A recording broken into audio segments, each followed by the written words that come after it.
Hello, कैसे हैं आप लोग। आई होप आप लोग मस्त होंगे, स्वस्थ होंगे, पढ़ाई कर रहे होंगे।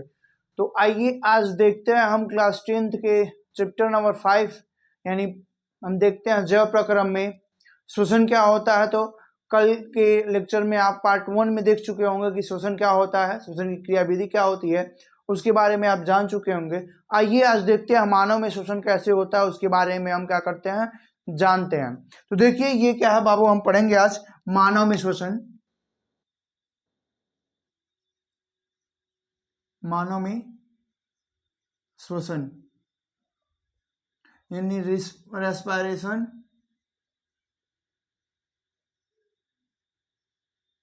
इन ह्यूमन, उसको आज हम क्या करेंगे, देखेंगे। आइए देखते हैं ये क्या है। नाक है यानी आप बोल सकते हैं नसिका है। क्या है? नसिका।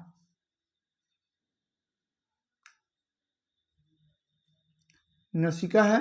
ये क्या है? नसिका गुहा है। नसिका गुहा।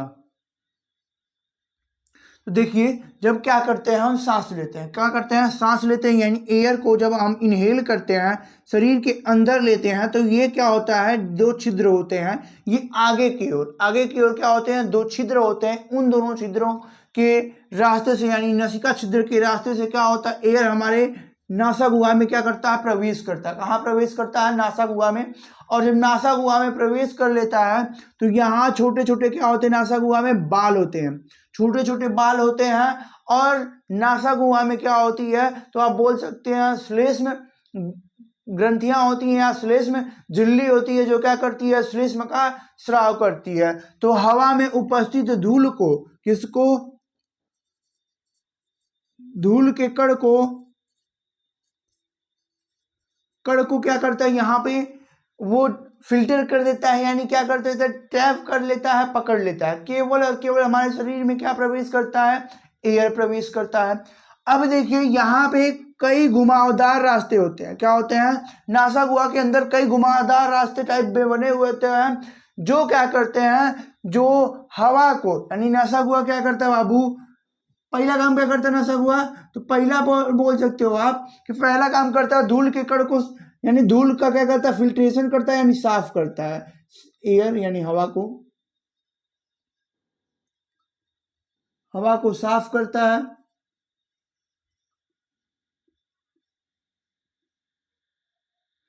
हवा साफ कैसे हो रही है, तो आप बोल सकते हैं हमारे नाक में यानी हमारे नासा गुहा में उपस्थित छोटे छोटे रोम जैसे बाल, छोटे छोटे बाल क्या करते हैं, ये हवा में उपस्थित धूल के कण को क्या कर लेते हैं, पकड़ लेते हैं।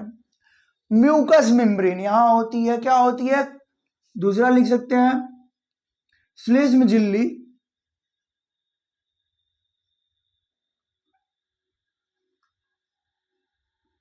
श्लेष्म झिल्ली,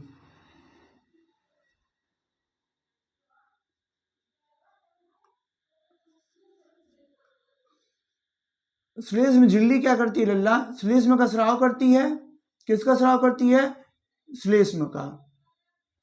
श्लेष्म क्या करता है, धूल के कण को क्या करता है, ट्रैप कर लेता है, पकड़ लेता है, यानी क्या कर लेता है, फंसा लेता है। जैसे मान लीजिए कोई चिपचिपा सरफेस हो, उस पे आप क्या कर रहे हैं, हवा का प्रवाह कर रहे हैं, तो कुछ समय के बाद आप देखेंगे कि कुछ धूल के कण क्या हुए हैं, उस चिपचिपे परत पे यानी सरफेस पे क्या हो गए हैं, चिपक गए हैं। उसी प्रकार से क्या होता है बाबू, यहाँ नसिका गुहा में क्या होती है, श्लेष्म झिल्ली, जिस पे क्या लगे हुए होते हैं, श्लेष्म।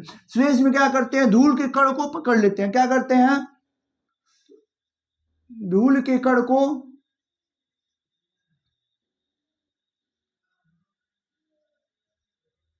पकड़ लेते हैं,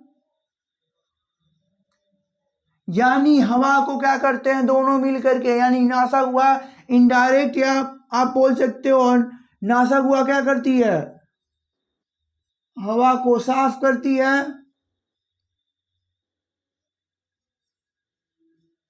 साफ करती है तथा हवा के तापमान को शरीर के तापमान के बराबर करती है, शरीर के तापमान के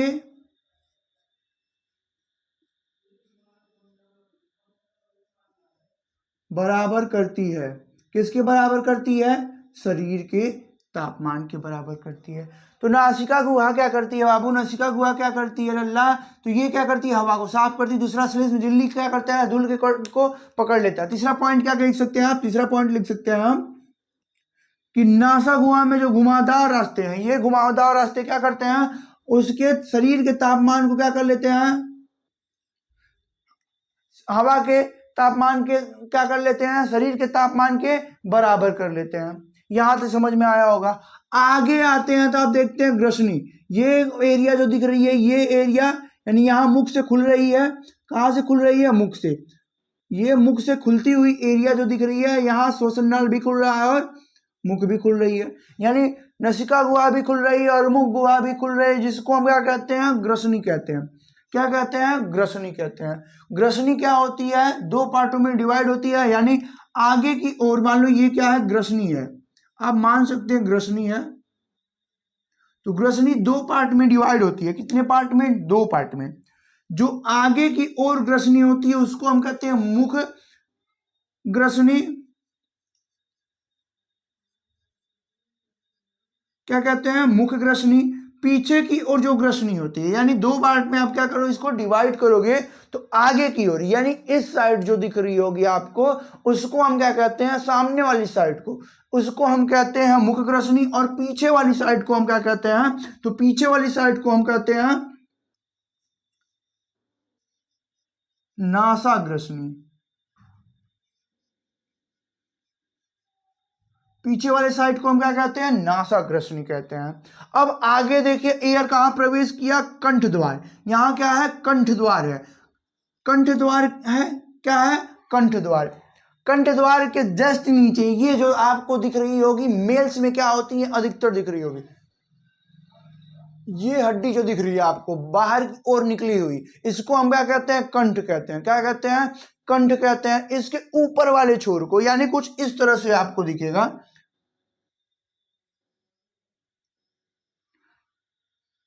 ये कंठ है। और ये जो बीच का एरिया होगा, इसके बीच का एरिया जो होगा वो क्या होगा बाबू? तो बीच वाले एरिया को आप क्या बोल सकते हैं? बीच वाले एरिया को हम बोल सकते हैं कि वो क्या है? कंठ द्वार है। यानी ये क्या हो गई? कंठ द्वार हो गया। कंठ द्वार हो गया। क्या हो गया? कंठ द्वार हो गया। आइए, ये जो दिख रही है ये क्या हो गया? कंठ हो गया। क्या हो गया? कंठ। कंठ क्या करता है? आवाज प्रोड्यूस करता है, यानी क्या बनाता है? आवाज बनाता है। जो हमारी आवाज निकल रही है, आपकी आवाज निकल रही है, कहां से निकलती है? तो आप बोल सकते हैं कंठ से निकलती है। कहां से निकलती है? कंठ से निकलती है। तो कंठ क्या करता है? एक काम, आवाज का गुंजन। क्या करवाता है बाबू? गुंजन कराता है। कौन गुंजन करवा रहा है? कंठ करवा रहा है। कौन करवा रहा है? कंठ करवा रहा है। कंठ क्या करवा रहा है? आवाज का गुंजन करवा रहा है। आगे आप देख रहे हैं तो आगे आपको दिख रही है श्वास नली। क्या दिख रही है? श्वास नली। ये जो दिख रही है आपको, ये क्या है? श्वास नली है। श्वास नली पे क्या लगे हुए हैं? तो कार्टिलेज लगे हुए हैं। ये रिंग जैसी संरचना, यानी मान लीजिए ये आपको मेरी उंगली दिख रही होगी, इस उंगली को क्या मानो आप? इस उंगली को आप मान लो कि ये क्या है? ये श्वास नली है। क्या है? श्वास नली है। और ये जो रिंग जैसी संरचना दिख रही है आपको, ये रिंग जैसी संरचना को क्या मान लो? ये कार्टिलेज का बना हुआ संरचना मान लो। कैसी होती है? अधूरी होती है, कि आप मान सकते हैं कि ये आधा ही बनी हुई होती है, यानी कुछ इस तरह से आधा होती है। यानी आप देखिए ये क्या होती है? कुछ इस तरह से दिखाई देती है। इसको क्या कहते हो आप? इसको आप कहते हो कार्टिलेज। क्या कहते हो? कार्टिलेज की बनी हुई सी आकार की क्या होती है? एक बोल सकते हो रिंग होती है, यानी अंगूठी नुमा संरचना होती है, जिसको हम क्या कहते हैं? कार्टिलेज कहते हैं। ये कार्टिलेज दिख रहा है। ये कार्टिलेज क्या बना? ये सी आकार का।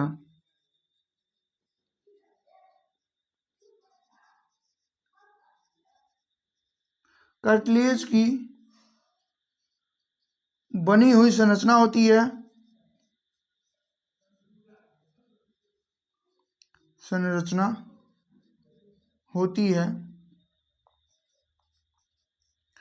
जो क्या करती है लल्ला, तो ये क्या करती है, इसको यानी श्वास नली को क्या होती है, पिचकने से बचाती है। जैसे कि आप अगर ग्रामीण एरिया से ताल्लुक रखते होंगे तो आपको याद होगा कि अपने यहाँ क्या किया जाता है, धान गेहूं यानी खेती में पानी चलाया जाता है खेतों में, तो उसमें वो पाइप का यूज किया जाता है जिसको हम डिलीवरी बोलते हैं सामान्य भाषा में। उस पाइप को क्या करते हैं, जब तक पानी होता है तब तक तो वो क्या होता है, गोल होता है, बट जब पानी निकल जाता है वहां से, क्या पानी जब निकल जाता है तो वो क्या हो जाता है, पिचक जाता है।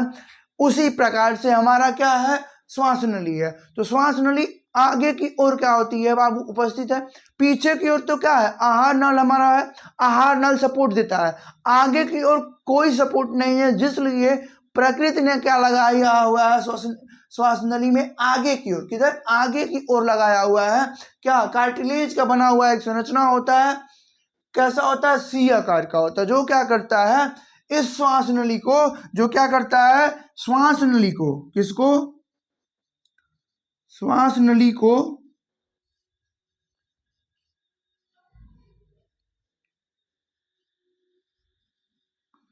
पिचकने से बचाता है। क्या करता है, श्वास नली को पिचकने से बचाता है। किसको पिचकने से बचाता है, श्वास नली को। कौन, ये सी आकार का कार्टिलेज। यहां तक समझ में आया होगा।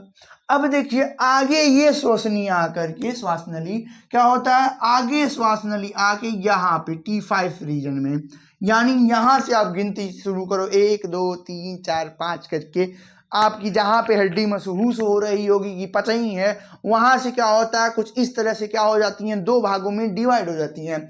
एक तो क्या बनाती है, लेफ्ट लंग बनाती है, और एक क्या बनाती है, राइट लंग बनाती है।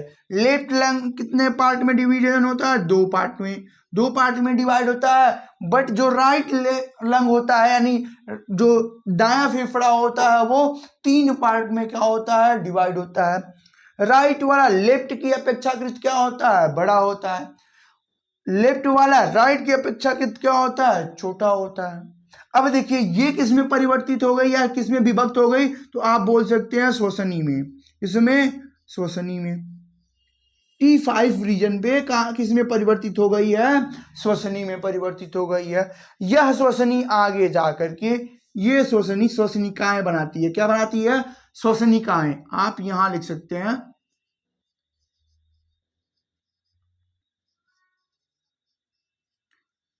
यानी श्वसनिकाओं का क्या करती है, निर्माण करती है। ये श्वसनिकाएं आगे चल के विभक्त होके, यानी आप बोल सकते हो मधुमक्खी के छत्ते जैसी बना के संरचना बना करके आगे बढ़ती बढ़ती क्या बनाती हैं, कूपिका बनाती हैं। ये क्या है, कूपिका है। कूपिका में क्या होता है, तो कूपिका में आप बोल सकते हो गैसीय विनिमय होता है। क्या होता है, गैसीय विनिमय। आप बोल सकते हो यहां से गैस कहां है, यानी ऑक्सीजन और कार्बन डाइऑक्साइड का, किसका, ऑक्सीजन और कार्बन डाइऑक्साइड का क्या होता है, विनिमय होता है। कहां से, कूपिका से। कूपिका पे ये जो अंगूर जैसी संरचना दिख रही है आपको, ये अंगूर जैसी संरचना जो दिख रही है, इसको हम कहते हैं वायु कोष्ठ। क्या कहते हैं, वायु कोष्ठ। ये वायु कोष्ठ, यानी वायु कोष्ठ जो है वयस्क में लगभग लगभग कितना होता है, 15 करोड़। वयस्कों में कितना होता है, 15 करोड़। और नवजात शिशु में कितना होता है, तो आप बोल सकते हैं नवजात शिशु में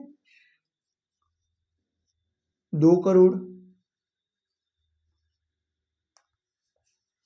कितना होता है नवजात शिशु में, 2 करोड़। आप अनुभव किए होंगे, देखे होंगे कि जो छोटा बच्चा होता है उसे ऑक्सीजन की अधिक जरूरत होती है, जिसके कारण वो जल्दी जल्दी सांस लेता है। क्या करता है, जल्दी जल्दी सांस लेता है। आपकी अपेक्षा आपके शरीर में अधिक कूपिकाएं भी उपस्थित है, सॉरी, वायु कोष्ठ भी उपस्थित है, वायु कोष्ठ अधिक है यानी कोशिकाएं क्या है, अधिक है। नवजात शिशु में क्या है, 2 करोड़ है, यानी आपके अपेक्षाकृत लगभग कितने हैं बाबू, बोल सकते हैं आप आपसे लगभग 7 गुना 7.5 गुना कम है किसके, नवजात शिशु में। तब वो क्या करता है, जल्दी जल्दी सांस लेता है। यहां तक आपको समझ में आया होगा। आगे क्या होता है, यहाँ वायु कोष्ठ से ही क्या होता है, कार्बन डाइऑक्साइड और ऑक्सीजन का विसरण होता है। अब आगे आइए, ये देखिए, ये है एक हमारा लंग्स यानी फेफड़ा है। फेफड़े के बाहर की ओर यानी चारों ओर से, मान लीजिए अगर ये फेफड़ा है, ये फेफड़ा हो, तो ये फेफड़े के चारों ओर से एक लेयर लगी हुई होती है, यानी परत लगी हुई होती है। क्या लगी हुई होती है, परत लगी हुई होती है, जिसको आप क्या कहते हैं, जिसको आप कहते हैं फुफ्फुसीय झिल्ली कहते हैं। क्या कहते हैं, फुफ्फुसीय झिल्ली। फुफ्फुसीय झिल्ली करती क्या है, तो आइए लिखते हैं। फुफ्फा वाली झिल्ली नहीं है बाबू, ये फुफ्फुसी झिल्ली है। कौन सी झिल्ली है, फुफ्फुसी, ना कि फुफ्फा वाली।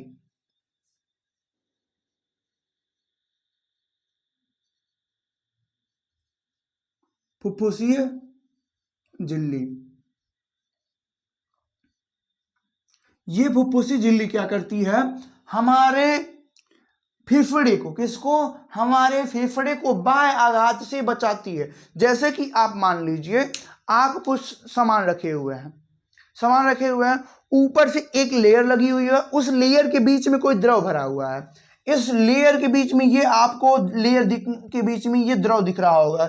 ये द्रव पूरा चारों ओर से भरा हुआ होता है, चारों ओर से क्या हुआ होता है, भरा हुआ होता है। इस द्रव को आप क्या कहते हैं, तो इस द्रव को फुफ्फुसीय द्रव या फुफ्फुस द्रव कहते हैं। क्या कहते हैं, फुफ्फुसीय द्रव या फुफ्फुसीय द्रव कहते हैं, या फुफ्फुस द्रव कहते हैं। फुफ्फुसी झिल्ली क्या करती है, फुफ्फुसी द्रव, सॉरी, फुफ्फुसी झिल्ली क्या होती है बाबू, ये फेफड़े के चारों ओर उपस्थित होती है, फेफड़े के चारों ओर उपस्थित होती है।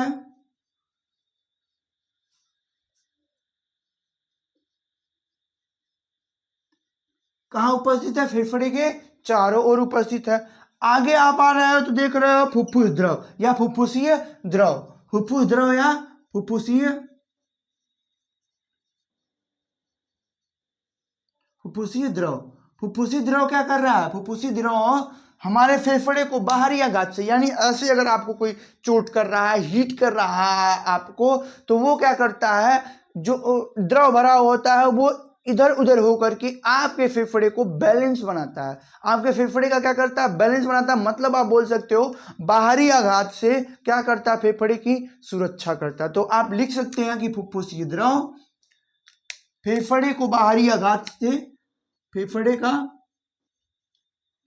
का बाहरी आघात से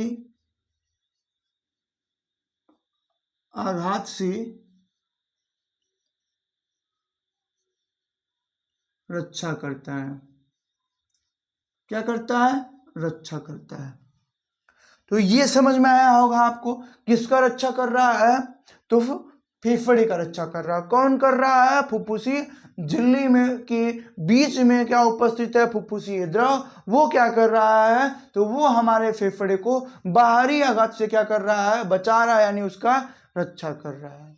आगे आप क्या कर सकते हैं, अब क्या हुआ बाबू, यहाँ पे तो हो गया है क्या, फुफ्फुसीय द्रव कहाँ तक आ गया, सॉरी, यहाँ तक हमारी कुपिकाओं तक यानी वायु कोष्ठ तक क्या हो गया है, हमारा ऑक्सीजन आ चुका है।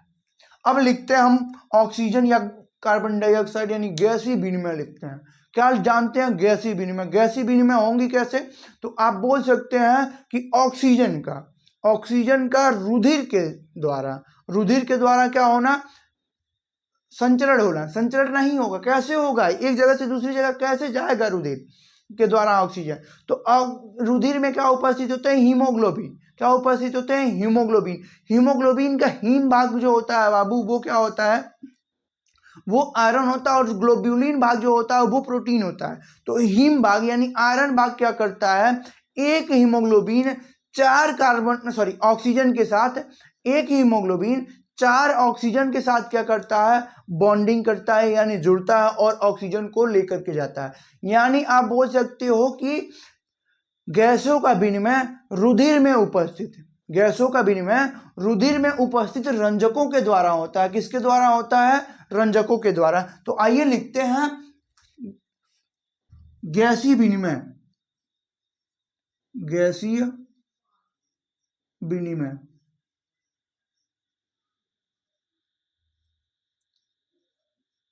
गैसीय विनिमय होता कैसे है, यानी गैसों का आदान प्रदान होता कैसे है, उसके बारे में लिखते हैं। तो गैसीय विनिमय में आप क्या लिख सकते हैं?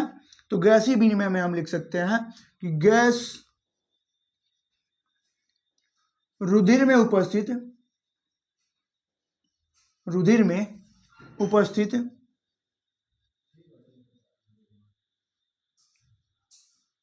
रंजकों के द्वारा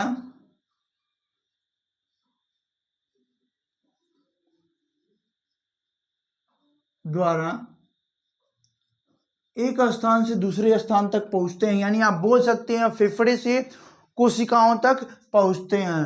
एक स्थान से दूसरे स्थान तक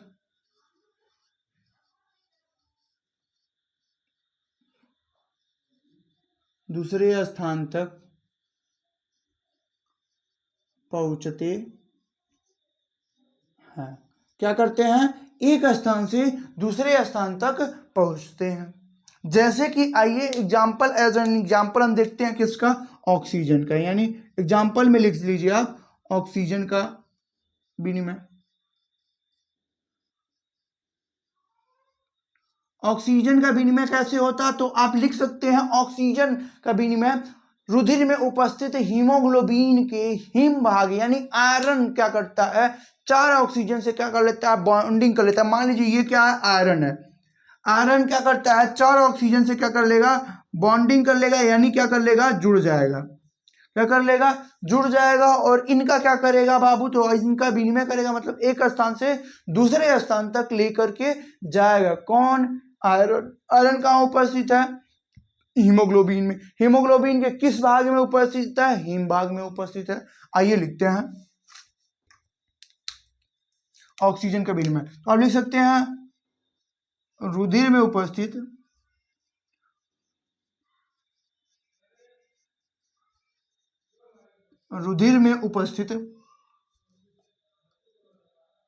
हीमोग्लोबिन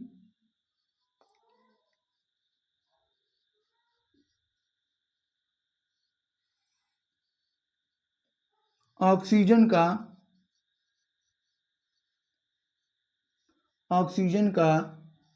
विनिमय करता है।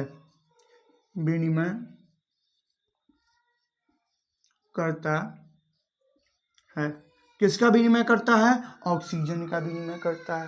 एज एन एग्जाम्पल आप कार्बन डाइऑक्साइड का देखेंगे। तो कार्बन डाइऑक्साइड का विनिमय कैसे होगा? तो विनिमय रुधिर में उपस्थित हीमोग्लोबिन ऑक्सीजन का विनिमय करता है। क्या करता है? रुधिर में उपस्थित हीमोग्लोबिन ऑक्सीजन का विनिमय करता है। कार्बन डाइऑक्साइड का देखते हैं। आइए कार्बन डाइऑक्साइड का विनिमय। तो कार्बन डाइऑक्साइड का विनिमय 3 प्रकार से हो सकता है। कितने प्रकार से? 3 प्रकार से। तो लिखिए कार्बन डाइऑक्साइड का विनिमय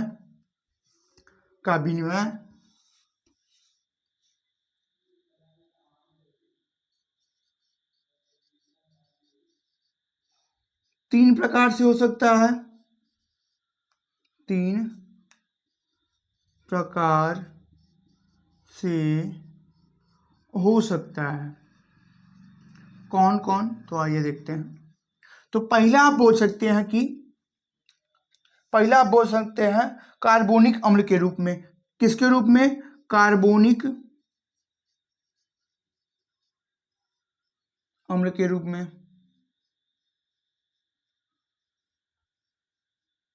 कार्बोनिक अम्ल के रूप में कितना होता है? तो आप बोल सकते हैं कार्बोनिक अम्ल के रूप में कार्बन डाइऑक्साइड का विनिमय लगभग कितना होता है बाबू? 5 से 7%। कितना? 5 से 7%। लिख सकते हैं कितना? 5 से 7%। दूसरा बाबू, दूसरा लिख सकते हैं आप लिख सकते हैं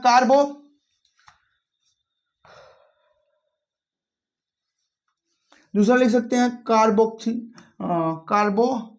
हीमोग्लोबिन। हाँ, लिख सकते हैं आप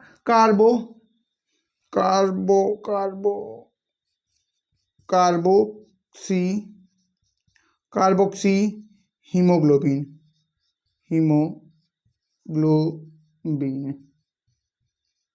के रूप में। किसके रूप में? तो आप लिख सकते हैं कार्बोक्सी हीमोग्लोबिन के रूप में। कार्बोक्सी हीमोग्लोबिन के रूप में कितना होता है? तो कार्बोक्सी हीमोग्लोबिन के रूप में आप बोल सकते हैं 10 से 20%।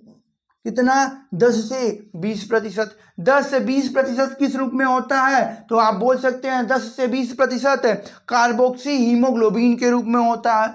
तीसरा आप लिख सकते हैं कि किसके रूप में? कार्बोनेट्स के रूप में। किसके रूप में? कार्बोनेट्स के रूप में। तो आप लिखिए बाइकार्बोनेट के रूप में। बाइकार्बोनेट के रूप में। बाइकार्बोनेट के रूप में। किसके रूप में? बाइकार्बोनेट के रूप में। बाइकार्बोनेट के रूप में कितना होता है बाबू? तो आप बोल सकते हैं 70 से 80%। 70 से 80% क्या होता है? बाइकार्बोनेट के रूप में कार्बन डाइऑक्साइड का विनिमय होता है। ऑक्सीजन का विनिमय कैसे होता है? तो ऑक्सीजन का विनिमय आप बोल सकते हैं रुधिर में उपस्थित है हीमोग्लोबिन क्या करता है? ऑक्सीजन का विनिमय करता है। कैसे करता है? तो आप बोल सकते हैं ऑक्सी हीमोग्लोबिन बना करके। कैसे करता है? ऑक्सी हीमोग्लोबिन बना के। ऑक्सी हीमोग्लोबिन किस रूप में करता है? ऑक्सी हीमोग्लोबिन के रूप में। कार्बन डाइऑक्साइड का विनिमय कैसे होता है? कार्बन डाइऑक्साइड का विनिमय 3 प्रकार से होता है। कौन कौन?